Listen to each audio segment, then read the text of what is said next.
శ్రావణమాసంలో వచ్చే శని అమావాస్య ఆగస్టు 23న ఉంది.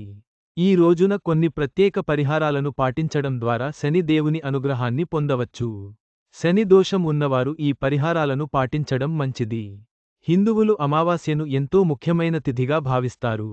అమావాస్య నాడు పూర్వీకులకు ఆత్మశాంతి కలగాలని కొన్ని పరిహారాలను పాటిస్తారు, దానధర్మాలు చేస్తారు.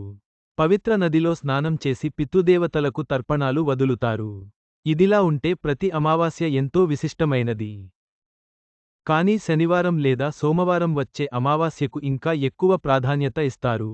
ఇప్పుడు ముందున్న అమావాస్య శనివారం వచ్చింది. శని అమావాస్య నాడు కొన్ని పరిహారాలను పాటిస్తే ఎన్నో లాభాలను పొందవచ్చు.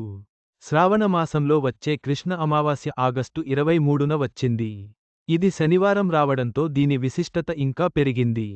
శని అమావాస్య నాడు కొన్ని పరిహారాలను పాటించడం వలన శని దేవుని ప్రత్యేక అనుగ్రహాన్ని పొందవచ్చు.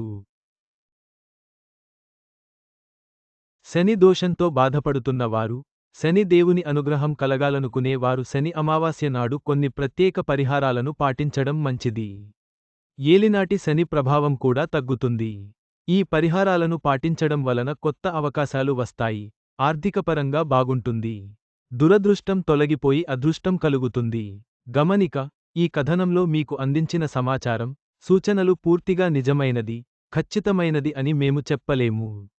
నిపుణుల సూచనల ప్రకారమే మేము ఈ సమాచారాన్ని అందిస్తున్నాం. వీటిని పాటించే ముందు ఖచ్చితంగా సంబంధిత రంగంలోని నిపుణుల సలహా తీసుకోవడం మంచిది.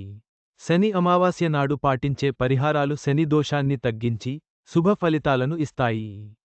అయితే, నిపుణుల సలహా తీసుకోవడం ఎల్లప్పుడూ మంచిది.